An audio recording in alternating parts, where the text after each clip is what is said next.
on continue avec le sourire, le bien-être et on aborde maintenant le zéro déchet parce que voilà, l'écologie, c'est aussi le zéro déchet. On en parle beaucoup. Qu'est-ce que c'est? On accueille maintenant une spécialiste, une jeune spécialiste, la cofondatrice du site mescoursenvrac.com, mescoursenvrac.com. Franck, je vous présente Carole qui, avec Ezra, a fondé, c'est tout neuf, hein, il y a quelques mois, un site de courses en ligne en vrac. C'est ça. Alors, il existe les épiceries en vrac, hein, on couvre ça régulièrement, on fait des reportages, ça marche du feu de Dieu. Mais là, on ne se déplace pas, c'est ça? Exactement, mescoursenvrac.com, l'idée c'est d'apporter le mode de vie zéro déchet à tout le monde, même ceux qui vivent dans des milieux ruraux où on n'a pas d'épicerie en vrac à côté de chez nous. Par exemple, Franck, qui habite les Saisies. Alors, les Saisies, c'est pas un désert, loin de là. Mais s'il a envie de... Non, mais non, il y a tout ce qu'il faut. Mais s'il a envie d'acheter ses petits haricots, son riz en vrac, il peut commander chez vous. Exactement, on a une épicerie vrac en ligne où on choisit la quantité qu'on souhaite, de 100 grammes à 5 kilos selon ses besoins. Et l'idée, c'est justement de ne pas gâcher et de les recevoir dans des bocaux ou dans du papier en craft. Alors, expliquez-moi pourquoi c'est une démarche qui est économe en énergie, parce que vous envoyez quand même vos denrées sur les roues, dans des camions, vous distribuez dans toute la France, je précise maintenant. Hein. Oui. En fait, c'est zéro déchet parce que l'idée du zéro déchet, c'est de consommer sans emballage. Donc, on va acheter, par exemple, des shampoings solides, comme ça. On va acheter de l'épicerie dans des bocaux en verre qu'on va réutiliser, dans des sacs en craft qu'on va réutiliser. Et en fait, le zéro déchet, il se résume en 5 grands principes. Le premier, c'est refuser. On refuse on refuse les sacs en plastique dans les commerces. Le deuxième principe, ça va être de réduire. On n'a pas vraiment besoin de cette énième paire de chaussures. Pourquoi vous me regardez? Je suis très sobre dorénavant. Le troisième grand principe, ça va être de réutiliser une paire de collants fissurés, par exemple.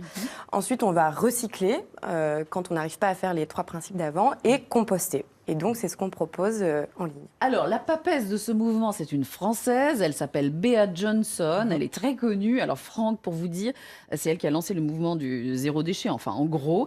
Et Bea Johnson, elle vit aux États-Unis avec une famille de 4 personnes et elle ne consomme dans une année que ce qui va rentrer dans un bocal un peu comme ça. Voilà ce qui reste comme déchet, et encore avec le ballon du voisin et le sparadrap du petit. Mais tout le monde n'est pas Bea Johnson. Hein. Vous le dites avec le sourire, il faut y aller progressivement. Parce que c'est des révolutions. Voilà, on se balade avec des bocaux, on renverse le quinoa dans la voiture, parce qu'au début, on tâtonne un peu quand même. Hein. Bah, c'est pas toujours facile. Et puis, c'est des produits, par exemple, là, on a un dentifrice solide.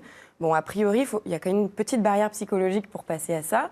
Et donc, nous, ce qu'on veut proposer, c'est d'abord du fun et du plaisir en disant nos produits aussi, ils sont naturels et on prend soin de soi et on se fait du bien et c'est des tout petits gestes du quotidien. L'idée, c'est pas d'être parfait.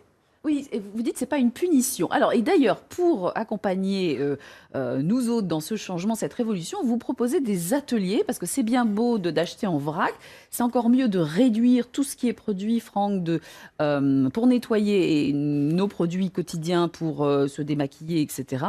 Et vous proposez des ateliers. Alors, il y en a un ce week-end pour des produits pour les messieurs. C'est ça, pour leur offrir un cadeau personnalisé et fait à la main.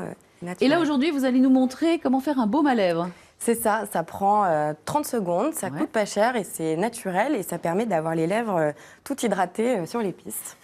Allez-y, Alors, Carole. le baume à lèvres, on l'a déjà préparé ici. Oui.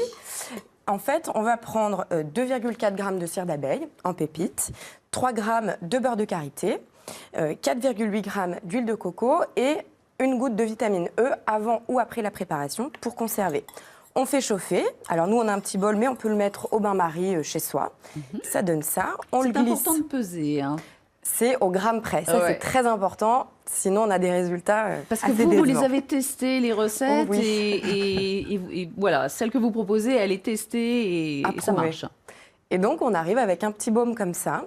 En plus, c'est très, très, très, très joli. Je ne sais pas si la caméra de Xavier peut la montrer. Voilà. Et vous allez l'offrir à notre invité, parce qu'en montagne, Franck, les baumes à lèvres, vous repartez avec un baume à lèvres 100% écologique, durable, local. Je suis ravi, parce que c'est vrai que ce genre d'objet, qu'on retrouve systématiquement sur les pistes de ski. En été, malheureusement, on a des journées de corvée qui s'instaurent de plus en plus dans les stations pour justement récolter les déchets de l'hiver, et on trouve des baumes à lèvres. Et celui-ci, voilà, on n'a pas envie d'abord de le jeter, et ensuite il est très très beau. Voilà, non, mais ça fait partie de ma démarche également. Donc merci de votre présence et de ce petit cadeau. Alors, on a un autre cadeau à vous faire, Franck, parce que dans cette émission, il y a des cadeaux pour tout le monde. C'est ce bouquin que, Carole, vous m'avez recommandé. Ça s'appelle « Famille ». J'adore le titre. Presque zéro déchet. Parce que c'est ça, il s'agit de ne pas culpabiliser, parce que c'est vrai qu'on peut avoir le vertige quand on se dit « Mon Dieu, tout ce qu'il faut éliminer, changer ».